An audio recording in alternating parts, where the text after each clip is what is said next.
सिद्धेभ्यः ॐ नमः सिद्धेभ्यः। श्रीपञ्चकल्याणमहार्हणार्हा वागात्मभाग्याति सयैरुपेताः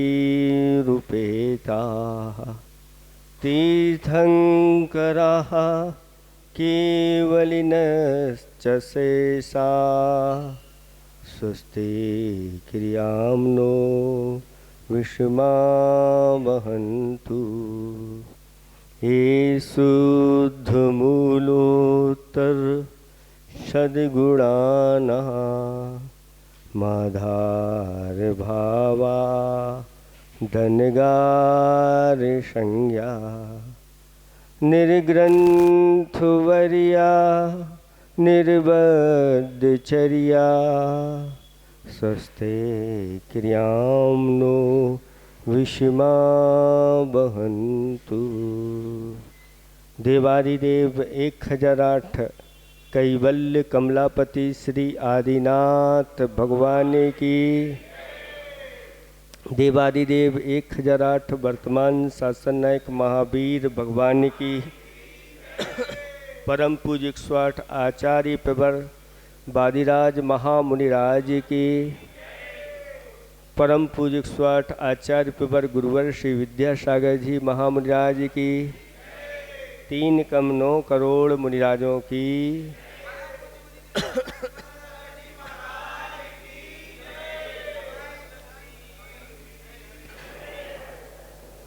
धर्म स्नेही भव्य आत्माओं,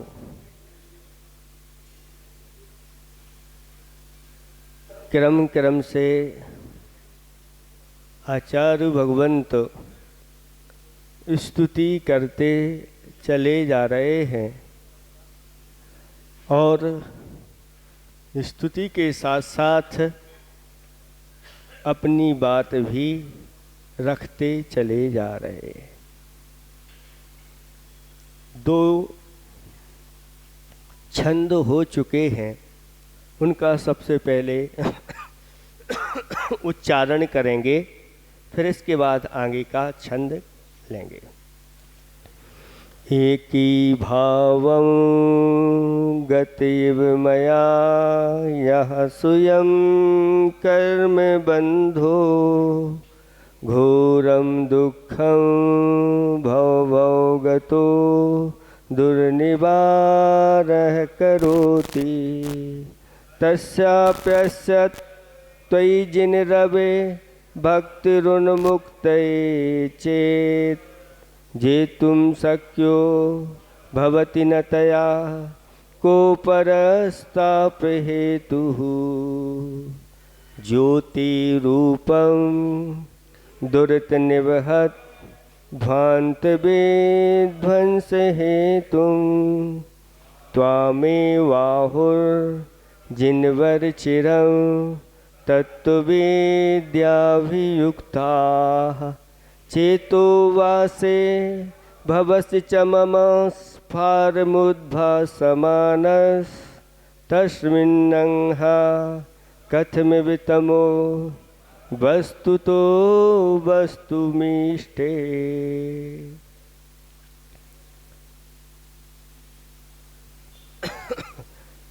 कल के छंद में क्या बताया था, एक बार थोड़ा सा प्रकाश डाल करके आगे बढ़ेंगे।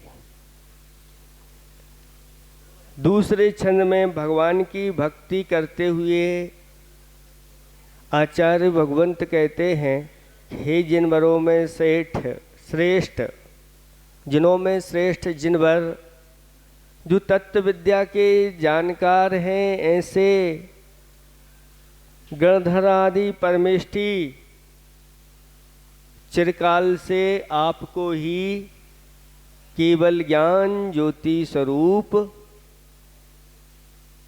पाप समूह को नाश करने में या पाप समूह रूपी अंधकार के नाश करने में हेतु आपको ही कहते हैं।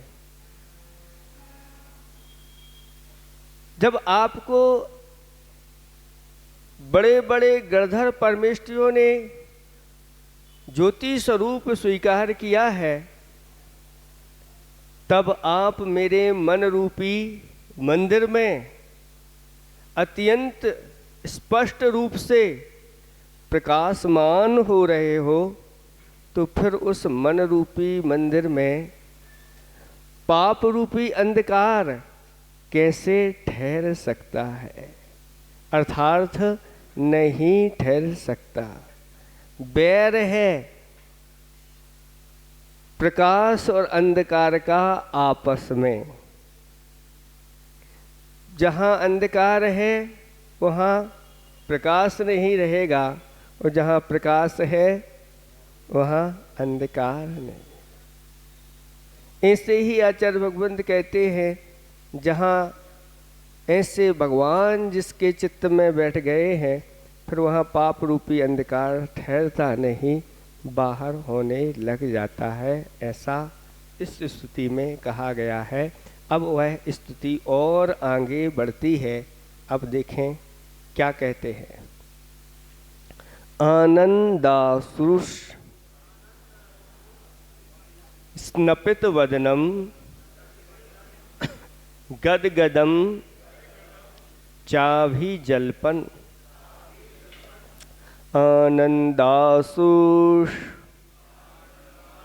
स्नपित वदनम गदगदम चाभी जल्पन। यश्चा एतत् त्वयि दृढ़मनाः स्तोत्र मंत्रैर्भवन्तं स्तोत्र मंत्रैर्भवन्तं। यश्चा एतत् त्वयि दृढ़मनाः स्तोत्र मंत्रैर्भवन्तं तस्याभ्यस्ता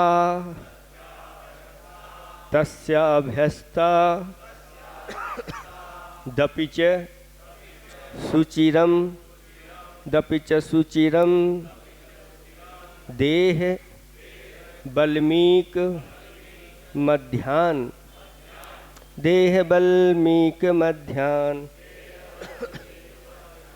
तस्याभ्यस्ता दपि च सुचिरं देह बल्मीक मध्यान। निष्कास्यन्ते विविध विषम व्याधयाः काद्रवेयाः। निष्कास्यन्ते विविध विषम व्याधया काद्रवेयाः। हाँ, अब फिर से एक बार हम उच्चारण करेंगे, फिर आपको करना है। आनंदाश्रुष नपित वदनं गदगदं चाभिजल्पन्। यस्या एतत् त्वयि दृढ़मनाः स्तोत्रमन्त्रैर्भवन्तं। तस्याभ्यस्ता दपि च सुचिरं देहबल्मीक मध्यान।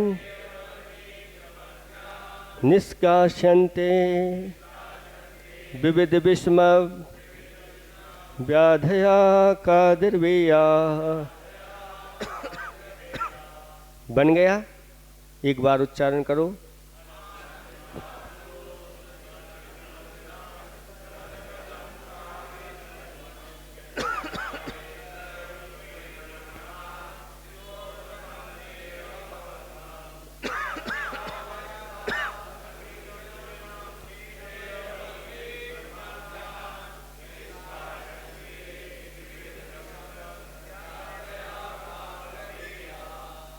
बन गया? धीरे धीरे आपकी पकड़ बनती चली जा रही है। ये बहुत अच्छी स्तुति की गई है और भगवान की भक्ति स्तुति आदि किस प्रकार करना चाहिए, ये प्रैक्टिकल करके यहाँ पर बताया जा रहा है। क्या हम वास्तव में ऐसी भक्ति करते हैं? आपको समझ में आ जाएगा क्या कर रहे हैं। देखें, इसमें किसी को कुछ पूछना तो नहीं है, उच्चारण आदि में अर्थ बताएं। देखें, आनंद अश्रुहु, आनंद अश्रु स्नपित वदनम। आनंद अश्रु का अर्थ होता है हर्ष के आंसुओं से। स्नपित वदनम यानी अपने, स्नपित यानी भिगाता हुआ, किसको? वदनम यानी मुख को। हर्ष के आंसुओं से जिस प्रकार से पूरा का पूरा मुख जो है वह भीग गया है, ऐसा होता हुआ उसकी तरह है। गदगदम चा अभिजल्पन, चा माने होता है और, गदगदम यानी गदगद वाणी से, अभिजल्पन यानी सामने पढ़ता हुआ, बोलता हुआ। यह माने जो भव्यात्मा, चायेत, चायेत माने पूजता है, पूजा करता है। त्वयि, त्वयि यानी आप में, दृढ़ मनाहा, दृढ़ मना का अर्थ होता है स्थिर चित्त होता हुआ, या स्थिर चित्त हो करके आप में आए, चाहे यानी पूजा करता है। कैसे? स्तोत्र मंत्रही यानी स्तोत्र रूपी मंत्रों के द्वारा।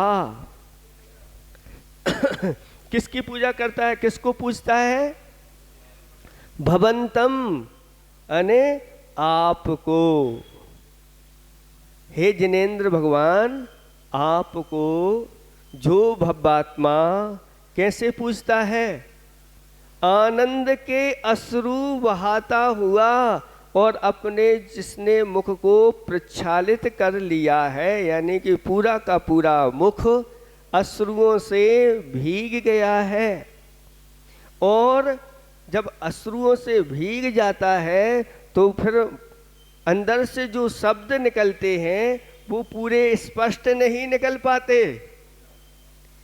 आप जब रोते हैं और रोते रोते बोलते हैं, और वो सिसक सिसक करके रोते हैं, वो बोलते हैं तो देख लो कैसे शब्द निकलते हैं। लेकिन वहाँ का रोना अलग है और यहाँ का रोना, यहाँ रोना नहीं है, यहाँ खुशी के आंसू हैं। देखो, दर्शन की विधि बताई जा रही है कि जो भव्य प्राणी भगवान के दर्शन करते हुए इतना अंदर से आनंदित हो जाता है कि उसके आँखों में से हर्ष के आंसू निकल आते हैं। और जब भगवान की वह स्तुति स्तोत्र रूपी मंत्रों के द्वारा कुछ बोलता है तो गदगद भावों से बोलता है। ऐसी अगर दर्शन की विधि हो तो वास्तव में हमारा जो अनंत संसार है वो उसी समय चुल्लू भर बचेगा, जब ऐसी भक्ति होती है। लेकिन कहाँ हम ऐसी भक्ति कर पाते हैं? अभी तक आप लोगों ने भगवान के दर्शन किए, भक्ति पूजा आराधना की है, क्या कभी ऐसे किए हैं? तो आप सोचते हैं कि महाराज हम प्रतिदिन भगवान के दर्शन कर रहे हैं, भक्ति पूजा आराधना कर रहे हैं, और हमारे अंदर जो बैठे हुए पाप हैं वो बाहर नहीं निकल रहे। क्योंकि वास्तविक आपको आनंद की अनुभूति नहीं हो रही है। सम्यक दृष्टि का लक्षण बताया गया है कि देव शास्त्र गुरु को देख करके ऐसा आनंदित होता है, अंदर से ऐसा आह्लाद होता है कि उसे विश्व की सारी श्रेष्ठ संपत्ति मिल गई। जब ऐसा आपके जीवन में होने लगे, समझ लेना वास्तव में हम अब भक्ति पूजा करने के योग्य बन गए हैं। अभी आपका प्रवेश नहीं, आपका क्या, हम लोगों का नहीं हो पाता इस प्रकार की भक्ति कि भगवान के दर्शन करते हुए, भक्ति करते हुए आंखों में से हर्ष के आंसू निकल जाए। एक बार की आपको घटना सुना दें, हम अपने ही जीवन की घटना है कि भगवान का जैसे ही अभिषेक किया, जब असंयम अवस्था में थे और जब उनका मार्जन कर रहे थे और विनय पाठ चल रहा था, और विनय पाठ में जैसे ही पंक्तियां आईं और अंदर से ऐसा हृदय द्रवीभूत हो गया और आँखों में से अश्रु बहते जा रहे हैं और भगवान का प्रक्षाल करते चले जा रहे हैं। ऐसे वही क्षण हमारे लिए आज इस संयम को प्राप्त करने में कारण बने हैं। ऐसी भक्ति होना चाहिए। और अगर हम भगवान की देव शास्त्र गुरु की भक्ति उदासीन भाव से करेंगे तो अश्रु क्या, कुछ होने वाला नहीं, भीतर से भी गीले होने वाले नहीं, बाहर से तो सवाल ही नहीं उठता। कहते हैं जो भीतर से गीला होता है तो वो बाहर आ जाता है। जब भगवान के सामने वह सम्यक दृष्टि पुरुष खड़ा होता है तो कहता है, भगवान आज मुझे दुनिया की सारी संपदा प्राप्त हो गई, आज मेरा संसार चुल्लू भर हो गया, आज मेरी आँखें सफल हो गईं, आज मेरे हाथ सफल हो गए आपको जोड़ने में, और आज हमारा मुख भी सार्थक हो गया आपकी भक्ति करते हुए। इस प्रकार से ऐसी स्थिति हो जाना चाहिए। हरिवंश पुराण के अंतर्गत लिखा गया है कि जब आदिनाथ भगवान राजा सोम और श्रेयांश के आगे जाकर के खड़े हो जाते हैं, उसी समय दोनों वह राजा हर्ष के आंसुओं के माध्यम से उनके दोनों पैरों का प्रक्षालन कर देते और अपने केशों के माध्यम से उनके पैरों में जो अश्रुओं के माध्यम से धुलाए थे और उसी के माध्यम से वह पोंछ देते हैं, ऐसा वह वर्णन आया है। ये है भक्ति। ऐसी भक्ति हमें करना चाहिए, उदासीन भक्ति नहीं होना चाहिए। छायक सम्यक दृष्टि है कौन? इंद्र। कौन सा इंद्र? स्वधर्म इंद्र है। जब भगवान अभी होनहार भगवान है, वास्तविक भगवान नहीं है। 13वें गुणस्थान में केवल ज्ञान की प्राप्ति होती है, तब जाकर के वह तीर्थंकर प्रकृति का उदय आता है। लेकिन अभी तीर्थंकर प्रकृति सत्ता में है। उन बालक का जन्म होता है, उस बालक को भी सम्यक दृष्टि के होने वाले भावी तीर्थंकर हैं और अभी यथाजात है। ऐसा लग रहा है कि ये आगे जाकर के भी इस रूप को जब प्राप्त करेंगे तो क्या होगा। तब उनके रूप को देखने के लिए 1000 नेत्र बना लेता है और वह तृप्त नहीं हो पाता। ऐसी भक्ति जब उमड़ पड़ती है, वास्तव में फिर संसार ज़्यादा नहीं रहता। इस भक्ति के माध्यम से आचार्य भगवान कहते हैं कि भव्य प्राणी अपने संसार की स्थिति अल्प कर लेता है। संसार की अल्प स्थिति करने का ये तरीका है, अपने सम्यक दर्शन को प्रकट करने का ये भक्ति एक माध्यम है। और इसके माध्यम से अगर आपको सम्यक दर्शन है तो कहते हैं देव शास्त्र गुरु की भक्ति पूजा सम्यक्त वर्धनी क्रिया कहलाती है। इसके माध्यम से सम्यक दर्शन बढ़ता चला जाता है। और अगर सम्यक दर्शन नहीं है तो सम्यक दर्शन की प्राप्ति हो जाती है। ऐसी महिमा आचार्य भगवंत यहाँ पर कह रहे हैं। मनुष्य तो क्या, त्रियंच भी ऐसी भक्ति करके अपने भवों के पापों को धोने में समर्थ हो जाता है। ये जब आपको मालूम चलेगा जब आप प्रथमान योग में प्रवेश करेंगे। अगर प्रथमान योग में आपका प्रवेश नहीं है तो आप अंदर से द्रवीभूत नहीं हो पाएंगे। उस पाषाण के समान आपकी दशा हो जाएगी। जो पाषाण है उस पर पानी गिरता तो है लेकिन अंदर तक वह भीगता नहीं है। प्रथमानुयोग ग्रंथ के अभाव में और ग्रंथों का आप लोग अध्ययन आदि कर लेते हैं तो कहते हैं वह बालू की भीत है, दीवाल है, वह कभी भी गिर जाएगी, आपके अंदर स्थिरता नहीं आ पाएगी। क्योंकि प्रथमान योग हमें बहुत बड़ी शिक्षा देते हैं कि किस प्रकार से हमारे जीवन में आपत्तियां आती हैं, कर्मों का वेग कैसे आता है, उस वेग में हमें किस प्रकार से अपने आप को संभालना है, हमारे पूर्वजों ने कैसे संभाला था अपने आप को, वो सारी शिक्षा इसके माध्यम से हो जाती है। और विषम भाव अगर कोई प्रकट करने वाला है तो वह प्रथमान योग है जिसके माध्यम से अंदर से हमारी कसाएं मंद होती चली जाती है। जब तक कसाएं मंद नहीं होती तब तक आचार्य भगवान कहते हैं शुभ में प्रवृत्ति नहीं हो पाती। और जैसे ही कसाएं मंद होती हैं तो यह संसारी प्राणी अच्छे कार्य करने लग जाता है। तो आपको एक वो घटना हम सुनाने जा रहे हैं। वह घटना है जंगल में राम, सीता और लक्ष्मण दंडक वन में पहुंच जाते हैं। और दंडक वन में पहुंचते हुए वहां पर एक नदी थी और वहीं पर अपने लिए भोजन सामग्री तैयार की। लक्ष्मण जी तो जंगल में कुछ सामग्री एकत्रित करने के लिए चले गए। यहाँ राम और सीता दोनों ने शुद्ध भोजन तैयार किया। पूरी विधि वहाँ पर पद्म पुराण में लिखी हुई है।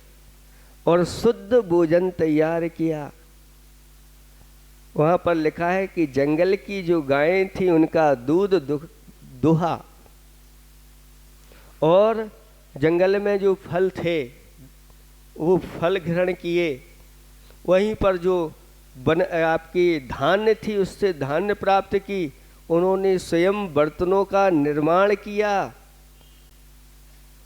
सारी विधि पूरी लिखी हुई है। और नदी से शुद्ध जल भर करके और शुद्ध भोजन तैयार किया। शुद्ध भोजन तैयार करने के बाद सीता जी की दृष्टि बाहर गई। भोजन तो तैयार है, कोई अतिथि दिख जाए तो अतिथि को सत्कार करके फिर ये भोजन किया जाए। पुण्योदय से 2 चारण रिद्धिधारी मुनिराज आकाश से गमन करते हुए और इसी तरफ आ रहे थे। जैसे आपके यहाँ विमान होते हैं ना, और विमान वैसे आता है और फिर धीरे धीरे करके नीचे उतरता चला जाता है। ऐसे ही जब उन 2 मुनिराजों को देखा सीता ने तो इतनी हर्षित हो गई और हर्षित होते हुए अपने स्वामी से कहती है, स्वामी देखिए देखिए। रामचंद्र जी कहते हैं क्या है क्या है। देखो वो चारण रिद्धिधारी मुनिराज इसी ओर आ रहे हैं, हमारा सौभाग्य है।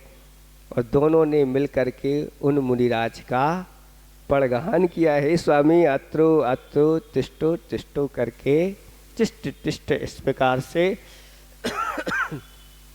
और दोनों चरण बुद्धिधारी सामने आके खड़े हो गए, पड़गाहन किया और पड़गाहन करके जैसे ही मुनिराज को अंदर ले गए, उनके चरणों का प्रक्षाल किया और चरणों का प्रक्षाल करके और जो गंधोदक था वह बाहर रख दिया। वहीं पर एक गिद्ध पक्षी बैठा हुआ था। कौन था? गिद्ध पक्षी। गिद्ध पक्षी अपने आप में बहुत निंदनीय पक्षी माना जाता है। और जैसे ही उस गिद्ध पक्षी ने उन मुनिराज के दर्शन किए और उसको जाति स्मरण हो गया, और जाति स्मरण होते ही उसके अतीत के भाव दिख गए कि मैंने पूर्व भाव में ऐसे दिगंबर मुनिराज के साथ ऐसा व्यवहार किया था। उस दुर्व्यवहार का परिणाम ये निकला कि मुझे ऐसी निंद गतियों में जाकर के अनेक प्रकार के दुखों को उठाना पड़ा। उसका हृदय अंदर से हिल गया, द्रवीभूत हो गया। ओहो, मैंने मनुष्य जीवन पाकर के, राज्य ऐसे राजा की पर्याय पाकर के, और मैंने सही सही धर्म को नहीं समझा, उसके परिणाम स्वरूप मुझे ऐसी दशा हो गई। और वह वृक्ष से नीचे उतरा और नीचे उतर करके जहाँ उन मुनिराज का गंधोदक रखा था उसी में वह लोट लगा दी और कहता है कि मेरा कल्याण इनकी चरणों की रज से होगा। और जैसे ही उसने उस गंधोदक में लोट लगाई और उस गंधोदक को पी भी गया, चोंच के माध्यम से पूरा का पूरा शरीर उसका स्वर्णमय बन गया। उसके जो चोंच थी वह रत्नमयी चोंच हो गई, सारा का सारा शरीर सर्वांग सुंदर बन गया। ये है भक्ति का प्रभाव, ये है श्रद्धा का चमत्कार, ये कहलाती है सही सही श्रद्धा। आचार्य भगवान कहते हैं सक्रिय सम्यक दर्शन होना चाहिए। बातों बातों में सम्यक दर्शन नहीं होता। आचार्य भगवान कहते हैं जब सम्यक दर्शन अगर हो जाता है तो उसका बाहर झलकने लग जाता है, विषम संवेग आस्तिक और अनुकंपा रूप में। और अगर ये नहीं झलक रहा है और विषम संवेग आस्तिक और करुणा की बात तो खूब कर रहे हैं, और जब करुणा करने की बात आती है तो मुख फेर लेते हैं, ये सम्यक दृष्टि का लक्षण नहीं। कई लोग हैं नारे लगाते हैं कि आंधी आए चाहे तूफान यूं ही बढ़ते जाएंगे, और महावीर की वाणी को घर घर तक अब नारे लगाते चले जा रहे हैं। आंधी आए चाहे तूफान यूं ही बढ़ते जाएंगे और महावीर की वाणी को, और जैसे ही आंधी तूफान आया तो एक भी वहाँ बचता नहीं, सब भाग जाते। बातें करना अलग बात होती है और अपने जीवन में उतारना अलग बात होती है। जिसने अपने जीवन में उतार लिया, आचार्य भगवान कहते हैं कि ऐसा व्यक्ति अगर आचरण में उतार रहा है तो वह सही सही स्वाध्याय का फल प्राप्त कर रहा है, और स्वाध्याय में जो लिखा है उसको अपने जीवन में उतार लिया तो वास्तविक उसने अपने जीवन में प्रैक्टिकल कर लिया। और ऐसी भक्ति के माध्यम से उसने अपनी कसाओं को मंद कर लिया, और जैसे ही आहार हो जाते हैं और वहाँ पर आहार होने के बाद पंच आश्चर्य हो जाते हैं, और आश्चर्य होते हुए वह जब देवलोग वाद्य आदि बजाते हैं तो वह भी नृत्य करने लग जाता है। कौन है? एक गिद्ध पक्षी है, वो इतना समझ लेता है, अहो भाग। और जैसे ही आहार के बाद दोनों मुनिराज बैठते हैं और रामचंद्र जी सीता जी वहीं पर उस गिद्ध पक्षी को देखते हैं, तो वह गिद्ध पक्षी उसको दूर हटाते हैं, लेकिन वह पास में ही चक्कर लगा रहा है, दूर नहीं जाना चाहता। तब उसके बारे में पूछा जाता है। तब मुनिराज धर्मोपदेश के माध्यम से उसके अतीत को बताते हैं और कहते हैं अब यह पक्षी अब सामान्य नहीं रहा है, इसको धर्म के ऊपर श्रद्धा हो गई है और अब यह विनय के साथ यहाँ पर बैठा हुआ है और उसको धर्मोपदेश देते हैं।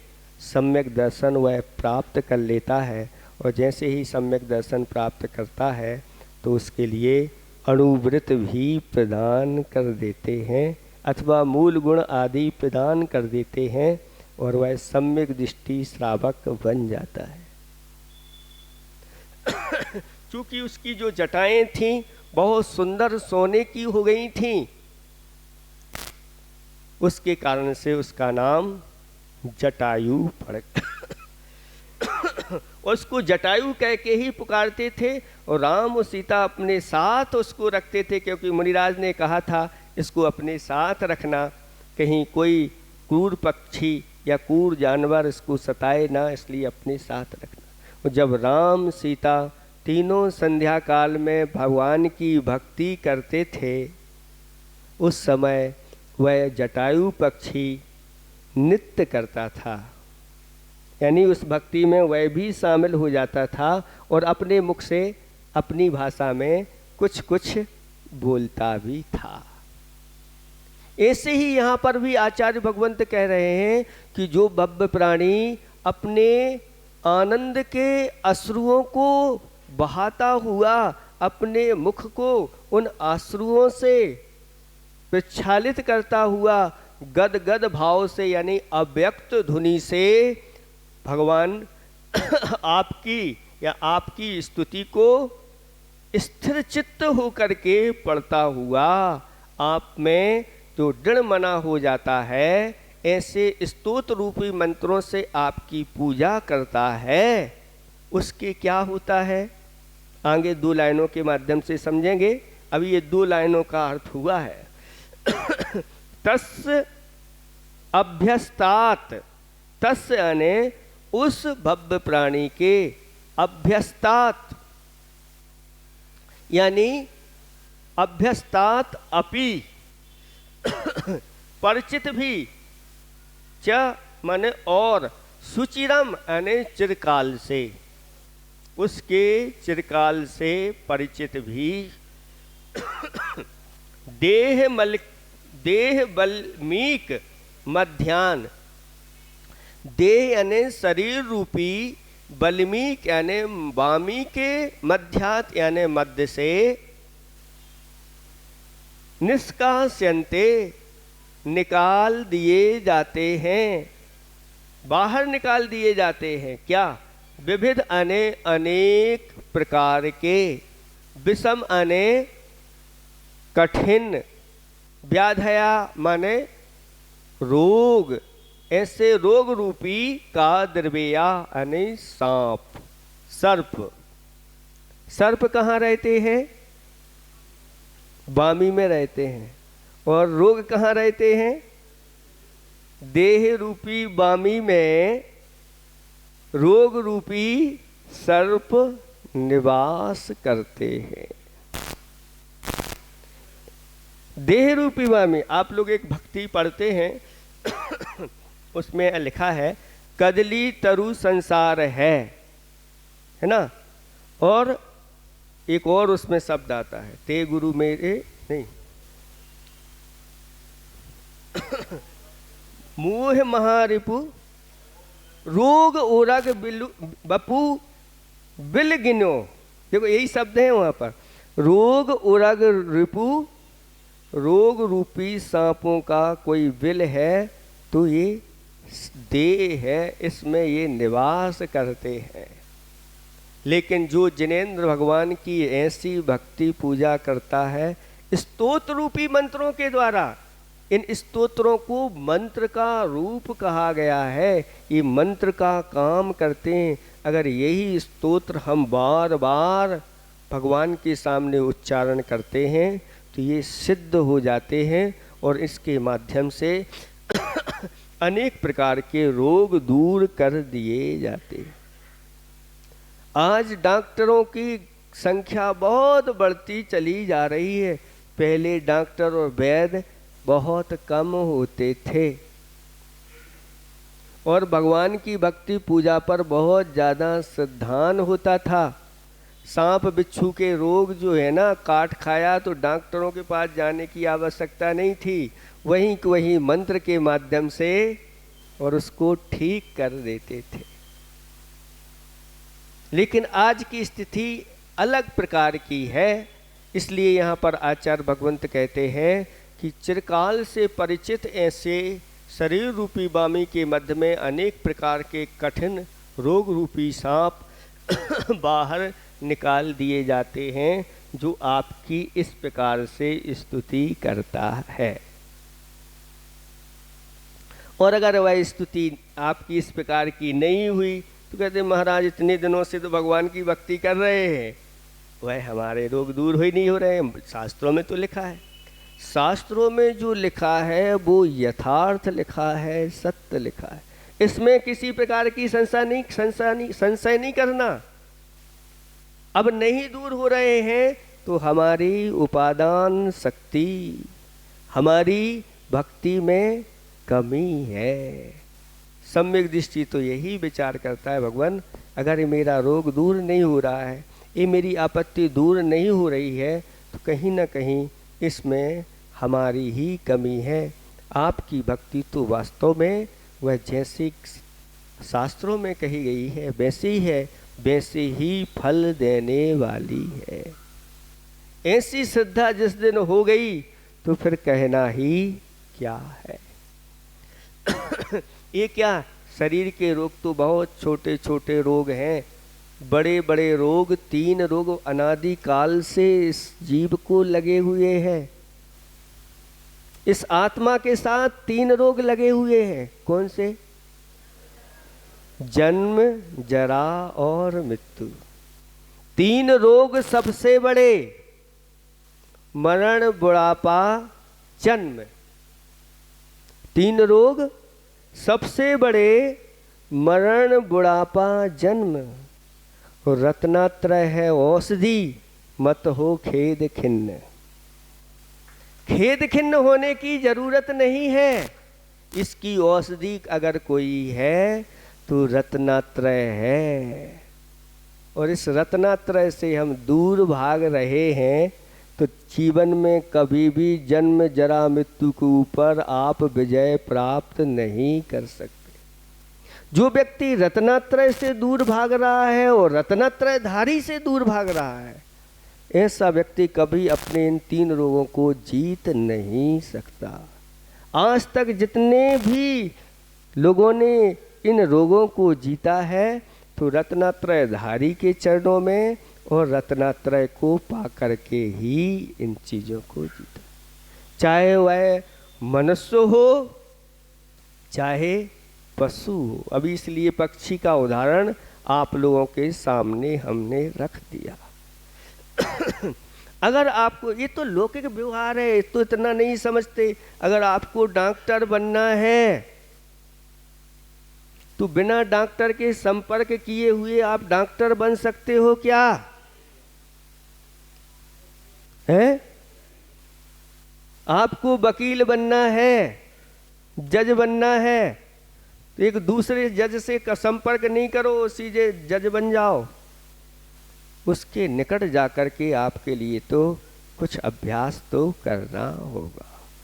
बहुत सारे ऐसे उदाहरण हैं, वो उदाहरण जिनको समझ में आ जाते हैं वो वास्तव में फिर देव शास्त्र गुरु की भक्ति ऐसी करते हैं और उस भक्ति का फल भी वह प्राप्त करते चले जाते हैं। बड़े बड़े विद्वान पंडित हो चुके हैं। बीच में मुनिराजों का अभाव हुआ और उन्होंने अपनी वेदना को पंक्तियों में लिख दिया। साधु के दर्शन कहीं पाता नहीं, दिल दुखी है दुख सहा जाता नहीं। ये सम्यक दृष्टि की पंक्तियां हैं। सम्यक दृष्टि का दिल हमेशा दुखी रहता है अगर साधु के दर्शन ना मिले तो। देव शास्त्र गुरु के दर्शन के लिए लालायत रहता है और नहीं मिला है तो अपने आप में वह कहता है मैंने कैसे निकृष्ट काल में जन्म लिया। साधु के दर्शन कहीं पाता नहीं, दिल दुखी है दुख सहा जाता नहीं। धर्म की चर्चा जिनसे थी जां बजां, अब धर्म ढूंढे नजर आता नहीं। बताओ, आप लोग इतने दिनों से स्वाध्याय कर रहे हो, भक्ति पूजा आराधना कर रहे हो, बताओ धर्म कहाँ है? मंदिर में धर्म ढूंढा है आपने? कहाँ धर्म देवता कहाँ निवास करते हैं? हैं? अपनी आत्मा में। तो फिर मंदिर काहे को आए? फिर यहाँ ये सुनने की क्या जरूरत है जब धर्म आपकी आत्मा में ही विद्यमान है। एक महान आचार्य समंत भद्र स्वामी महाराज कहते हैं कि ना धर्मो धार्मिकैर बिना। जिनकी भक्ति ने एक पाषाण के अंदर भी भगवान की मूर्ति को प्रकट कर दिया था। ऐसे सम्यक दृष्टि और भावलिंगी संत, उन्होंने कहा कि यह धर्म धर्मात्माओं के बिना आपको ढूंढे नजर नहीं आएगा। अगर जीवंत धर्म आपको ढूंढना है, रत्नात्रय को ढूंढना है, तो ऐसे यथाजात दिगंबर मुद्रा के धाड़ी आचार्य भगवंत के पास आप जाइए और जहाँ जहाँ इस मूर्ति को धारण करने वाले हैं उनको ये मिलेगा। धर्म की किस्ती भंवर में जा फंसी, धर्म की कश्ती भंवर में जा फंसी, अब तारक बिन तरा जाता नहीं, दिल दुखी है दुख सहा। क्या देखो, मन में आता है, दिल में आता है कि मैं भी साधु बनूं। देखो उन पंडित जी के ये वचन सुनिए। मन में है कि मैं भी साधु बनूं, लेकिन साधु बिन कभी साधु बना जाता नहीं, दिल दुखी है दुख सहा जाता। आपको कोई भी लौकिकता में भी अगर कोई पद प्राप्त करना है तो उस पद को जिन्होंने प्राप्त किया है, उसका जिन्होंने अनुभव लिया है, उनके पास जाना जरूरी है। अगर आपको रत्नात्रय की प्राप्ति करना है, आपको अपने आत्मा का आनंद लेना है, तो आपको मुनिराजों की शरण में जाना जरूरी है। ऐसे असंख्य कितने उदाहरण पड़े हुए हैं, देख लो। यही यहाँ पर कहा जा रहा है कि भगवान सही भक्ति करने वाला ऐसा भक्त पुरुष, अगर वह अंदर से द्रवीभूत होकर के आनंद के आंसू बहाता हुआ, अपने मुख को प्रक्षालित करता हुआ और स्तोप रूपी मंत्रों के द्वारा आप में दृढ़ चित्त होता हुआ, और जो आपकी भक्ति करता है, आपकी पूजा करता है, उसके देह में चिरकाल से बैठे हुए अनेक प्रकार के कठिन रोग रूपी सर्प उसकी देह रूपी बल्मीक यानी बामी से बाहर निकल जाते हैं।